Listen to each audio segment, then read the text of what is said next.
You are about to witness the very exciting story of a city and its people. Welcome to motherfucking Detroit.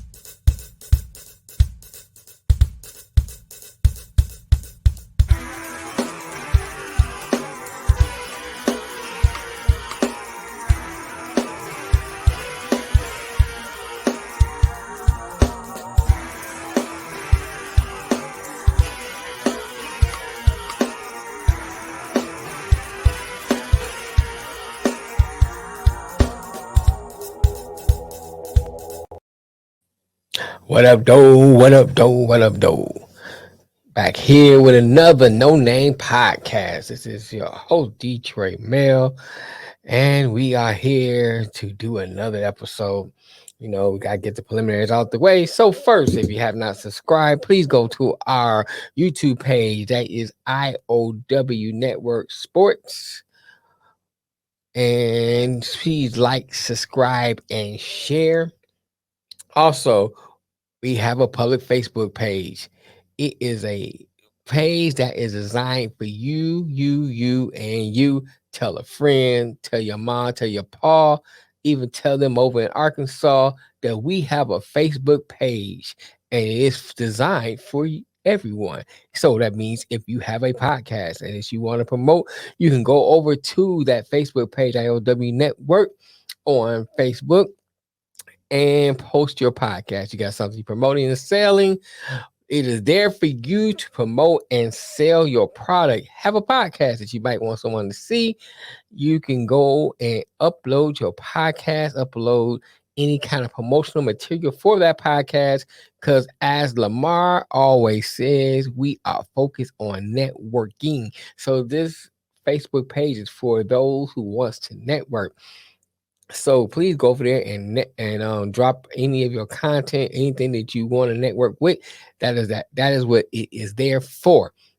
Also, we have a Twitter page, so you can follow us on Twitter at IOW Sports One. We are on IG, TikTok. We on everything. We be everywhere, man. We be everywhere, man. I almost forgot. If you are a Chiefs fan, please go over to our Facebook. Please go over to our YouTube page, and you will see some of the Chief material that will be our very own Wild Card Mar with his Wild Card Chief page. Also, tongue twister there. Too many wild wilds in there. But he has a podcast he do strictly for Kansas City Chiefs fans. So if you are a Kansas City Chiefs fan and you want to talk everything Chiefs, you can go over to IOW Network Sports and just scroll down. You will see those videos that he goes online and does his podcast. Now I think that's everything out of the way. Let's get into today's show. So today we're going to talk, as you can see from the thumbnail, we are talking about the season finale of Hard Knocks. It's sad end, man. You know, it was like got me up here from episode 1 and kept me up here all the way to episode 4. I mean, there's some episodes I like better than others, but this last episode was the one I was anticipating because I wanted to see how did they handle the cuts, how in depth they go into how they handle the cuts. So I was kind of waiting with bated breath, if you will, to see what goes on with the cuts. The one of the things that was intriguing to me was seeing how they brought him into the room and they talked to him, and just about everybody gave them respect, gave them love. I think it was easy, you know, even after they brought him in, told they was gonna release him and then bring him back on the practice squad. And before he left out, he gave him props. He's like, man, you know, I like what you're doing. You're giving people respect. I mean, you're giving people space to be themselves, and you allow men to be men. And I don't know about you, that right there is big. You know, anytime you can be in a space at a job, for those who work a 9 to 5, quote unquote 9 to 5, and we're on a job and the job allows you to be you, hey man, you put that much more energy into that job, into your assignment that you have because you allowed to be you. Now, outside of your own personal pride for doing what you're supposed to do and stuff like that, but in general, when you have a job that allows you to be you, it's easy to get up and go to that job. It's easy to perform, like you're supposed to on that job. It's easy to do the things you're supposed to do on that job because they allow you to be you. And you see that, I mean, you go down the line, Pimpleton, you know, I mean, we saw Pimpleton. Pimpleton was a positive person anyway, but even when they released him, man, he dapped him up. It's like, man, I appreciate the opportunity. Much respect. Um, all the people they cut, the ones they showed, you can see the respect they got. So I thought that was interesting. I enjoy seeing that. Um, now I want to talk about David Blau, and I'm gonna get to him in a minute. But even with Boyle, you know, he took it on chin. I mean, he deserved to be cut. Now, all the ones he deserved to be cut, but he took it on chin. And I had to give him props for that. Um, I enjoy watching. Now, let me make sure you get me right. I'm not saying I enjoy watching people get cut, but I enjoyed the process, watching how they went through and how heartbroken, it's seen even for Dan Campbell, man. He was just like, man, it's hard. And he expressed how hard it was for him to have to do it, and people respect that. They can feel you being real and being fake. And to me, it seemed like he was being authentic. So I respect that when I saw that with the Hard Knocks. David Blau. It's interesting when you see how that played out, and it's going to tie into something else I want to speak about and address. That I was listening to another podcast, and let me say this, and I'm gonna get to that. When Dan Campbell had the conversation, they didn't really say. I mean, they didn't really play the conversation he had with Boyle on the phone, but even Boyle was still conflicted about what he wanted to do. I mean, he was sure that he didn't want to go through those motions again of, um, back and forth, and not being able to be a true number two, and he kind of felt like he was getting dicked around, and I don't blame him. That's real, and I don't blame him. He didn't want to leave the organization because you can see where he didn't want to leave the organization either. And so that really shows you that he still was, that they building something here. That's what I want to say. They building something here. And he decided to sign with Minnesota. So, I ain't much props. I'm glad my man got a job. Now, I was listening to Spirit of Detroit. Now, shout out to Spirit of Detroit. Got much respect for him. Enjoy his content. I gotta say that because when you say certain things, people think, oh, he's throwing shots and this and that. I'm not. I got much respect from a man, what he does, and I really in total disagree with none of his takes. But he has a video out there, crown him or clown him. Go check it out. I think it's a great video. I think it's great content. I enjoyed it. I even commented, drop a few comments. Okay, man, that's the one I dropped a few, but I know I dropped a comment on that particular video. But he had raised some good points, and the reason why I'm bringing this up, I'm gonna tie it back into Hard Knocks. He raised some good points. He said that they have got Rashad Perriman, Corn Elder, I think Trini Benson, a few other players that Brad Holmes had got on the team. They didn't work out. Then you also talk about drafting a QB. Why they didn't draft a QB, a QP. I don't know why I can't say why they didn't draft the quarterback. He raised a point, which is a valid point.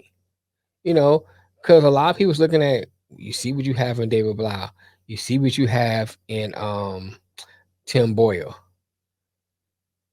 Why wouldn't you get a quarterback? So I think that's a valid point. And he talked about how this draft, when they pick certain players, the players they pick set the Lions back defensively. I don't totally disagree with some of his points, but I think by watching this Hard Knocks, especially the final one, you kind of understand the decision making they make. I want to say Brad Holmes has said something along the lines like when he was talking to Easy, he has said, "We are into developing players." Now, I one of the comments I left on Spirit Detroit, I said it's one of those things. Um if it works, if it all works out, he's a genius. If it don't work out, he's an idiot, or I think as he said, he's a clown, and that's true because some of the things are questionable. So it's not that I disagree with Spirit Detroit's take. I'm just saying that watching Hard Knocks gave me more insight to way or thinking and understanding of of what the process is. Let me say that. So, for instance, the David Blau thing, they were actually looking at putting him on a waiver wire, hoping no one picks him up to bring him back. So they really wanted him back, but they thought the best, for what they had, all the options they had, it was best to put him on a practice squad and maybe get another quarterback. Now we can argue they should have been did that a long time ago. Perfectly good argument. I'm not disagreeing with that, but I guess I can respect the person more when I understand their process and how they thinking. I can sit back and just kind of wait. Okay, let me see what you're doing. I might not disagree with it up front, but let me see what you're doing first. Let me see it unfold. See what you're doing. So that's more of the way I approach things. You know, like Rakim said, you know, if you got more and I'ma wait, but don't make me wait too long because I'm gonna move on the dance floor when they put something smooth on. You know what I'm saying? That's how I am. Say, oh, you got more? I'm gonna wait. So I'm gonna sit back and wait and see. Okay, I understand I understand your process. I see what you're talking about. Let me sit back and wait. You know what I'm saying? Now, the biggest thing, I'm sure Spirit Detroit would agree with this, and a few other people who are Lions fans agree with this. None of that means none of it don't translate to wins. None of it. It has to translate to wins. You know, I'm a little more patient than maybe others are, but I'm built different. And I admit that. I understand that about me. I have self actualization. Actualization. You know what I'm trying to say. I don't know why I'm getting tongue tied. Maybe because I'm doing this right as I get out of work, so brother tied. But I understand who I am, and I understand I'm built a little different. So I can be patient if I can see where you're going with it. Now, if I can't see where you're going with it, I'm like, you know what I'm saying? You can get on with that. But if I can see where you're going with it, I could be a little impatient. That's kind of how when I saw the finale of Hard Knocks, I was kind of like, okay, I see how you thinking. You want to develop players. It kind of ties into why he get injured players. Because if he sees certain potential, he roll the dice on them, thinking they can develop. I don't have a problem him picking Jameson second, because he's a talent that's a generational talent. You know what I'm saying? So picking him doesn't, I don't have a problem with that. Picking Hutchinson was a no brainer. I mean, Stevie Wonder would have picked Hutchinson. A 7-year-old would have picked Hutchinson. That was an easy pick. Pascal, if he comes back and works out, like I said earlier, it's a genius move. If it don't, you didn't waste a second round pick. You're already, jury's still out on Levi on Sariki. You haven't played yet. Well, not even no meaningful minutes. So the jury's still out on that one. So we kind of looking like, all right, come on, Brad. Come on. So I do understand the criticism. I think as a fan, we should be critical about, the team that we follow. We should be critical about because we've been accepting garbage for so long or seeing garbage for so long, seeing the garbage products for so long. Was outside of some flickers here and there, some Megatrons, some Sues, some Farleys, Cliff Abel, Barry Sanders, Billy Sims. For a while, our greatest highlights was field goal kickers. Jason Hanson. You know what I'm saying? So trust me, I do understand that we dealt with a garbage product for so long. So right now, you see potential, but they still have some critical thinking. And like I said earlier, before I close, in another podcast, I'm not drinking the Kool-Aid. I reach for the pitcher, but I'm not drinking the Kool-Aid just yet.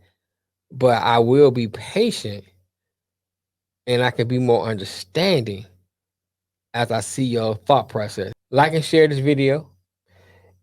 Let me know what you think. Get in the comments. If you disagree with me, that's fine. I like to hear your side of it. Let's talk about it. Let's chop it up. I love chopping up about sports. Let's get back to Spirit of Detroit, man. Let's chop it up about that. And like I said, this is not me dissing him. Like I said, I know how the internet can be. You say one thing and they take it. I'm not dissing him. I love his content. I love his take on it. I think to crown him and crown him or clown him, I was sitting back like, okay, I hear you, bro. I hear you. Much respect. And I emphasize that because, I know how people can be. Trust me. But much respect. I enjoyed the content, and I didn't disagree with most of it. I'm just saying, from my perspective, I can roll with you when I see how you think. I can be more patient, and that's why I say I can be more patient if I can see how you thinking. And that's kind of how I look. That's how I approached it when I saw the last finale of Hard Knocks. Oh, 4 o'clock. I got to break up Chase Lucas. I got to bring this part up. I don't know. It's because he reminded me of somebody I grew up with. He was annoying to me. He kept saying, "Coach, you think I'm gonna make the team? Hey, coach, please don't cut me." He reminded me, what's that on a cartoon?